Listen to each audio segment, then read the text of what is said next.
સૌને મારા સતકેવલ સાહેબ પરમગુરુ પાઠશાલા સતકેવલ વિદ્યા મંદિર ગુજરાતી માધ્યમ સંકુલ સારસા હું કાજલ હિંગુ આપ સૌ વિદ્યાર્થીઓનું ઓનલાઈન શિક્ષણ કાર્ય પદ્ધતિમાં સ્વાગત કરું છું। मैं काजल हिंगू कक्षा 7 विषय हिंदी यूनिट 6। आज का टॉपिक है डॉक्टर विक्रम साराभाई। तो विद्यार्थी मित्रों, आज मैं आपको डॉक्टर विक्रम साराभाई कौन है, उनकी जीवन कथा मैं आपको आज सुनाऊंगी और आपको ध्यान से सुनना है। तो विद्यार्थी मित्रों, आज हम इकाई 6 डॉक्टर विक्रम साराभाई के बारे में आज हम कुछ जानेंगे, तो आपको ध्यान से सुनना है।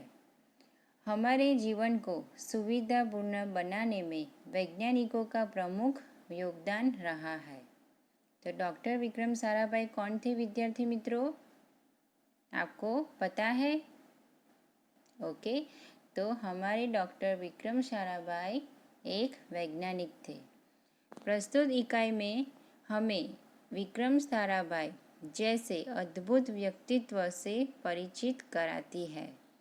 तो आज हम इस पाठ में विक्रम साराभाई जैसे अद्भुत व्यक्तित्व से हमें परिचित होना है, जिन्होंने विज्ञान, प्रौद्योगिकी, शिक्षा, उद्योग, वाणिज्य, व्यवसाय, प्रबंध आदि अनेक क्षेत्रों में देश की प्रगति के लिए उल्लेखनीय कार्य किया।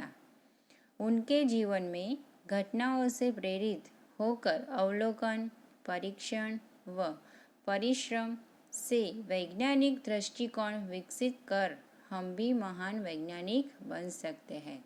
तो विद्यार्थी मित्रों, आपको ये सब जीवन की घटनाओं से प्रेरित होकर आपको भी एक वैज्ञानिक जैसे बनना है और मानव जाति की अनुपम सेवा भी करना है। तो मानव जाति की अनुपम सेवा आप कर सकते हैं, जैसे डॉक्टर विक्रम साराभाई ने की। तो विद्यार्थी मित्रों, आज मैं आपको इस कहानी डॉक्टर विक्रम साराभाई की जीवन कथा सुनाने के बाद आपको एक निबंध लिखना है। कौन सा निबंध? मेरा एक वैज्ञानिक। ओके, तो विद्यार्थी मित्रों, हम डॉक्टर विक्रम साराभाई के जीवन में क्या हुआ है, उन्होंने क्या क्या हमारे देश के लिए किया, इससे पहले मैं आपको एक जानकारी देना चाहती हूँ। ये आपके लिए बहुत अगत्य की है। ओके, तो विद्यार्थी मित्रों, आज मैं आपको पहले कॉस्मिक किरणें क्या होती है, पद्म विभूषण क्या पुरस्कार होता है, पद्म भूषण और पद्म विभूषण क्या है, और पद्मश्री, भारत रत्न, अर्जुन पुरस्कार, तो ये सब आपको पहली बार सुना होगा, है ना। तो मैं आज आपको पहले ये बताती हूँ ये सब क्या है, फिर मैं आपको डॉक्टर विक्रम साराभाई की जीवनी सुनाऊंगी। तो पहला है कॉस्मिक किरणें। तो कॉस्मिक किरणें आकाशगंगा से आने वाली ब्रह्मांडीय किरणें होती है। तो कॉस्मिक किरणें क्या होती है विद्यार्थी मित्रों? आकाशगंगा से आने वाली ब्रह्मांडीय किरणें होती है। इन किरणों के बारे में अभी पूरी जानकारी उपलब्ध नहीं हुई है। इन किरणों से अध्ययन द्वारा सौरमंडल के जटिल रहस्यों को सुलझाया जा सकता है। जो इसे क्या कहते हैं और इससे क्या सुलझाया जा सकता है? तो अध्ययन द्वारा सौरमंडल के जटिल रहस्य को। हिमालय पर्वत की ऊंची चोटियां कॉस्मिक किरणों के अध्ययन के लिए उपयुक्त स्थान है। तो विद्यार्थी मित्रों, आपको पता चला ना कॉस्मिक किरणें क्या होती है। ओके, दूसरा है पद्म विभूषण। क्या है? पद्म विभूषण। यह पुरस्कार किसी भी क्षेत्र में विशिष्ट और उल्लेखनीय सेवा के लिए प्रदान किया जाता है।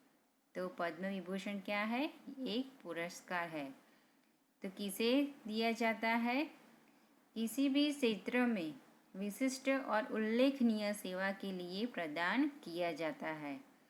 इसमें सरकारी कर्मचारियों द्वारा की गई सेवाएं भी शामिल होती है। इसमें क्या शामिल होती है? सरकारी कर्मचारियों द्वारा की गई सेवाएं। अगला है पद्म भूषण।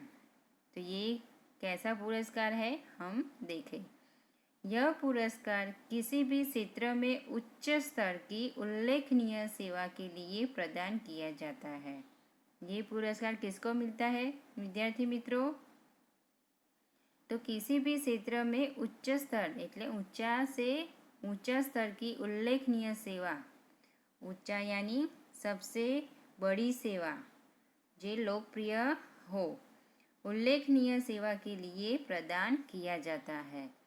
इससे सरकारी कर्मचारियों द्वारा की गई सेवाएं भी शामिल होती हैं।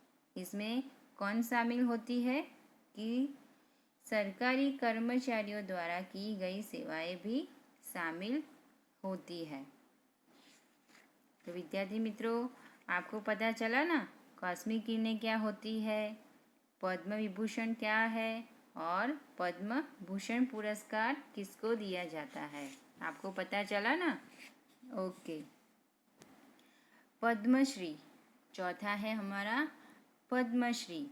तो यह पुरस्कार किसी भी क्षेत्र में उल्लेखनीय सेवा के लिए प्रदान किया जाता है।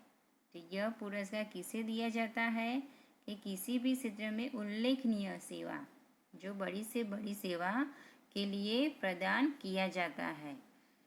इसमें सरकारी कर्मचारियों द्वारा की गई सेवाएं भी शामिल होती है। इसमें सरकारी कर्मचारियों द्वारा की गई सेवाएं भी शामिल होती है। और पांचवा है भारत रत्न। तो विद्यार्थी मित्रों, आपको पता है भारत रत्न क्या है? नहीं पता ना? ओके, तो मैं आज आपको बताती हूँ। भारत रत्न भारत का सर्वोच्च नागरिक सम्मान है। क्या है विद्यार्थी मित्रों? भारत रत्न भारत का सर्वोच्च नागरिक सम्मान है। यह सम्मान राष्ट्रीय सेवा के लिए दिया जाता है। इन सेवाओं में कला, साहित्य, विज्ञान या सार्वजनिक सेवा शामिल है। एक वर्ष में अधिकतम 3 व्यक्तियों को ही भारत रत्न दिया जा सकता है। तो विद्यार्थी मित्रों, ये भारत रत्न बहुत अच्छा और अगत्य का है। तो आपको ये सेवा करनी है और आपको भारत रत्न लेना है। तो कौन लेगा विद्यार्थी मित्रों आप में से? Okay, good. तो भारत रत्न क्या है? सर्वोच्च नागरिक सम्मान है। तो कैसी सेवाओं में दिया जाता है? कला, साहित्य, विज्ञान या सार्वजनिक सेवा। तो विद्यार्थी मित्रों, आप करेंगे ना?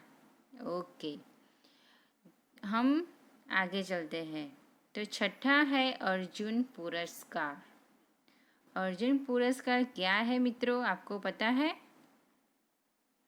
तो अर्जुन पुरस्कार भारत सरकार के द्वारा खेल के क्षेत्र में उत्कृष्ट प्रदर्शन के लिए दिया जाता है। तो अर्जुन पुरस्कार किसे दिया जाता है? बोलो। ओके, सरकार के द्वारा खेल के क्षेत्र में उत्कृष्ट प्रदर्शन के लिए दिया जाता है, जो खेल में प्रथम आता है। इस पुरस्कार का प्रारंभ कब हुआ था, आपको पता है? ओके, इस पुरस्कार का प्रारंभ सन 1961 में हुआ था। ये आपको याद रखना है कि इस पुरस्कार का प्रारंभ सन 1961 में हुआ था। तो विद्यार्थी मित्रों, आपको मैंने ये 6 पुरस्कार आपको बताया और आपको सुनाया। तो ये सब आपको याद रखना है और नोट डाउन करना है। तो हम अब डॉक्टर विक्रम साराभाई के जीवनी के बारे में सुने। ओके, तो हम सुनते हैं। एक ऐसे महान वैज्ञानिक थे एक महान वैज्ञानिक थे जब वे मात्र 2 वर्ष के थे। कितने वर्ष के थे वो? 2 वर्ष के। तब गुरुदेव रविंद्रनाथ ठाकुर ने भविष्यवाणी की थी कि यह बालक बड़ा होकर बहुत यशस्वी बनेगा, यानी नामी बनेगा, और उस बालक ने उसकी भविष्यवाणी अपने कर्मों से सच साबित कर डाली। तो विद्यार्थी मित्रों, आपको पता चला ना कि किसे भविष्यवाणी की थी और किसके लिए की थी? तो चलो बताओ विद्यार्थी मित्रों। ओके, तो भविष्यवाणी रविंद्रनाथ ठाकुर ने की थी। किसके लिए? डॉक्टर विक्रम साराभाई के लिए। क्या आप जानते हैं वे कौन थे? विद्यार्थी मित्रों, आप जानते हैं वो कौन थे? वे थे हमारे महान वैज्ञानिक डॉक्टर विक्रम साराभाई। तो विद्यार्थी मित्रों, मैं आपको इसका अनुवाद करके बताती हूँ। વિક્રમ સારાભાઈ એક મહાન વૈજ્ઞાનિક હતા। તો વિદ્યાર્થી મિત્રો, ડૉક્ટર વિક્રમ સારાભાઈ કોણ હતા એ તમારે યાદ રાખવાનું છે। તો એક વૈજ્ઞાનિક હતા। જ્યારે તેઓ ફક્ત 2 વર્ષના હતા ત્યારે ગુરુદેવ રવિન્દ્રનાથ ઠાકુરે આ ભવિષ્યવાણી કરી હતી।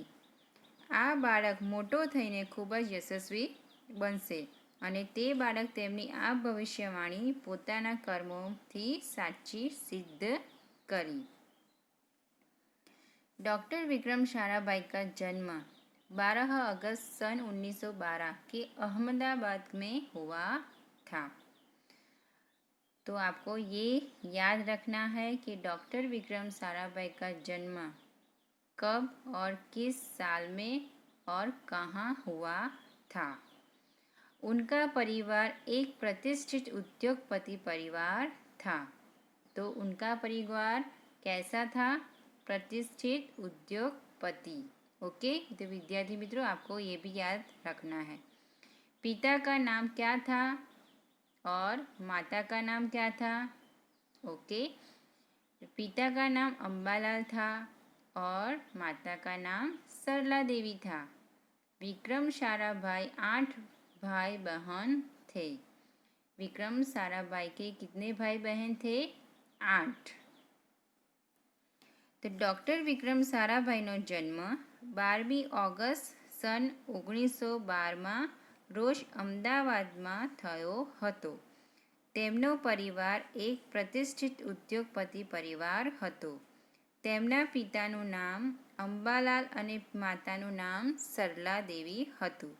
વિક્રમ સારાભાઈ 8 ભાઈ બહેન હતા। તો એમના કેટલા ભાઈ બહેન હતા? 8। बाल्यकाल से प्रतिभावान यानी प्रतिभा संपन्न विक्रम साराभाई के बचपन का यह प्रसंग उनके तो अपने बाल्यकाल से प्रतिभावान यानी प्रतिभा संपन्न विक्रम साराभाई के बचपन का यह प्रसंग उनके सफलता हासिल करने के बुलंद इरादे को दर्शाता है। तो विद्यार्थी मित्रों, देखो कैसे बुलंदी को दर्शाता है। जब वह, आप ध्यान से सुनिएगा, ओके, जब वह 5-6 साल के थे। कितने साल के थे विक्रम साराभाई? 5-6 साल के थे। तो अपने परिवार के साथ शिमला गए। तो कहाँ गए थे 5-6 साल के? परिवार के साथ शिमला। Okay, very good. तो शिमला में उनके पिता श्री अम्बालाल के नाम ढेरों चिट्ठियाँ आती थी। तो शिमला में उनके पिता श्री अम्बालाल के नाम पर क्या आती थी? ओके, ढेरों चिट्ठियाँ आती थी। यह देखकर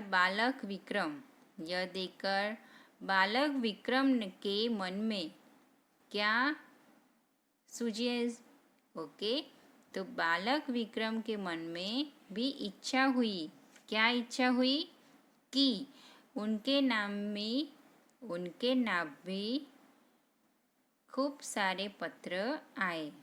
तो विक्रम साराभाई ने क्या इच्छा हुई कि मेरे पिताजी के नाम पर ढेरों चिट्ठियाँ आती है, तो मेरे नाम पर क्यों नहीं? तो उनके नाम भी खूब सारे पत्र आए। બાલ્યકાળથી પ્રતિભા સંપન્ન વિક્રમ સારાભાઈના બાળપણનો આ પ્રસંગ સફળતા પ્રાપ્ત કરવાનો તેમનો ઉત્કટ ઈરાદો દર્શાવે છે. જ્યારે તેઓ 5-6 વર્ષના હતા. કેટલા વર્ષના હતા? 5-6 વર્ષના. ત્યારે પોતાના પરિવાર સાથે શિમલા ગયા. તેઓ ક્યાં ગયા? પરિવાર સાથે શિમલા ગયા. શિમલામાં તેમના પિતાશ્રી અંબાલાલના નામે ઘણા પત્રો આવતા હતા. આ જોઈને બાળક વિક્રમના મનમાં પણ એવી ઈચ્છા થઈ કે મારા નામે પણ ખૂબ જ પત્રો આવે.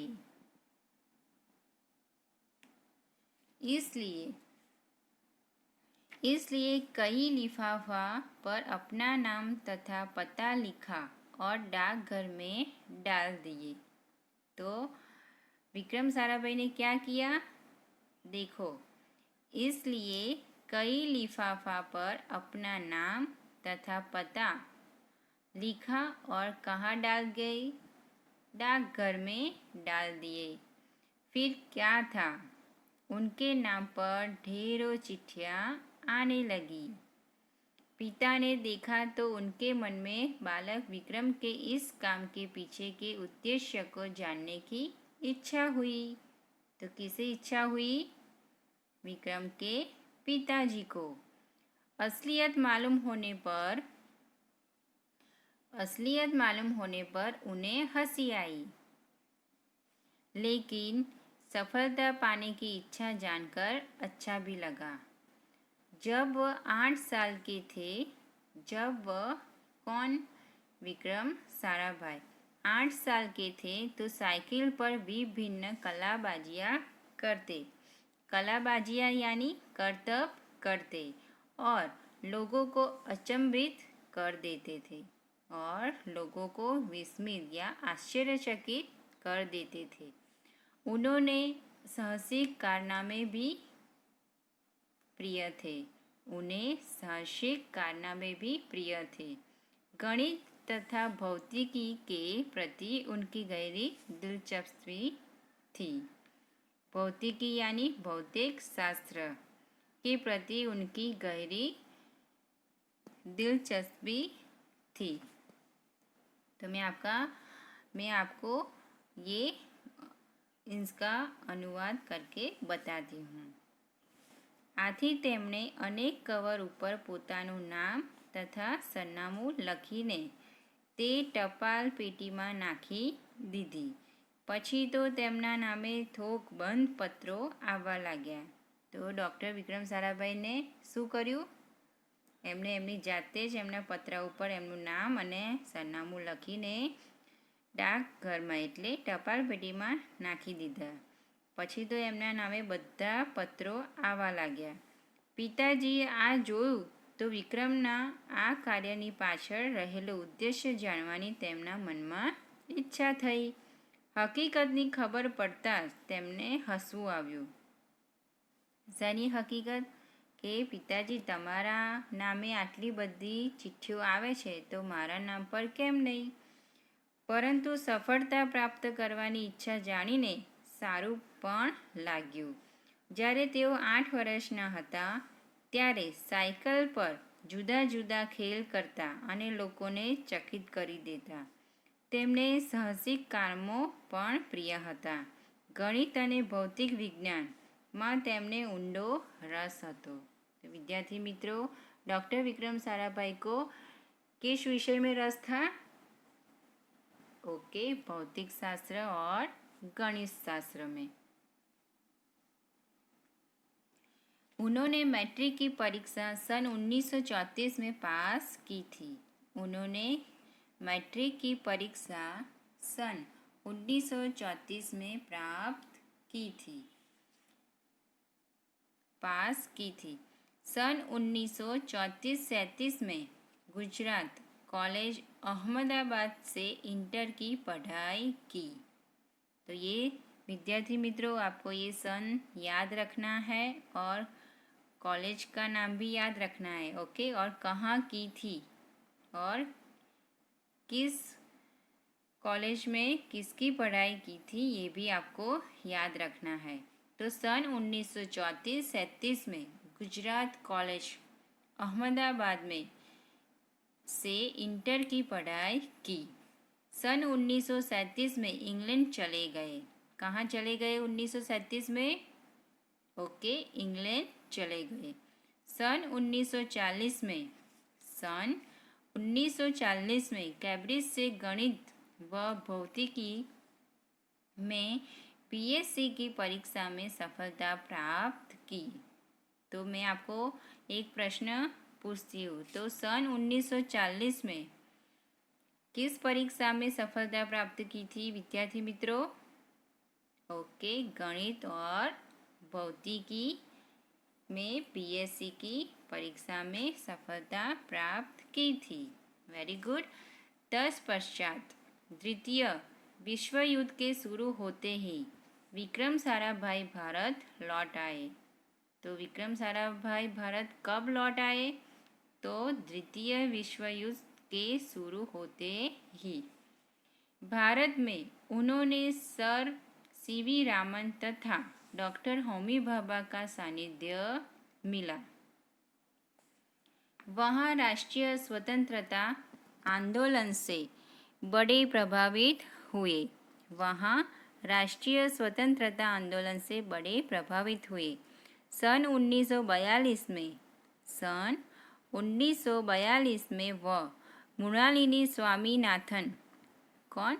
मृणालिनी स्वामीनाथन के साथ विवाह सूत्र में बंधे। तो विद्यार्थी मित्रों, आपको पता चला ना डॉक्टर विक्रम साराभाई ने कहाँ कॉलेज में कौन सी पढ़ाई की, बीएससी की परीक्षा में सफलता प्राप्त की, लेकिन किस विषय में? गणित और भौतिकी। तो मैं आपको ये अनुवाद करके बताती हूँ। તેમણે મેટ્રિકની પરીક્ષા સન 1934માં પાસ કરી। સન 1934 અને 37માં ગુજરાત કોલેજ અમદાવાદમાં ઇન્ટરનો અભ્યાસ કર્યો। સન 1937માં તેઓ ઇંગ્લેન્ડ ગયા। તો 1937માં કઈ ગયા હતા વિદ્યાર્થી મિત્રો? ઇંગ્લેન્ડ। सन 1940માં કેમ્બ્રિજમાં ગણિત અને ભૌતિકશાસ્ત્ર સાથે બીએસસીની પરીક્ષામાં સફળતા પ્રાપ્ત કરી હતી। તે પછી બીજું વિશ્વયુદ્ધ શરૂ થતાં જ વિક્રમ સારાભાઈ ભારત પાછા ફર્યા। ભારતમાં તેમને સર સીવી રામન તથા ડૉક્ટર હોમી ભાભાનું સાનિધ્ય પ્રાપ્ત કર્યું। રાષ્ટ્રીય સ્વતંત્રતા આંદોલનથી તેઓ ખૂબ જ પ્રભાવિત થયા। सन 1942માં તેમણે કોની સાથે લગ્ન કર્યા? તેમનું નામ શું હતું વિદ્યાર્થી મિત્રો? ઓકે, મૃણાલિની સ્વામીનાથન સાથે લગ્ન કર્યા। तो विद्यार्थी मित्रों, हम अगले वीडियो में डॉक्टर विक्रम साराभाई की जीवनी हम अगले वीडियो में आपको मैं सुनाऊंगी। तब तक अस्तु। सत केवल साहेब।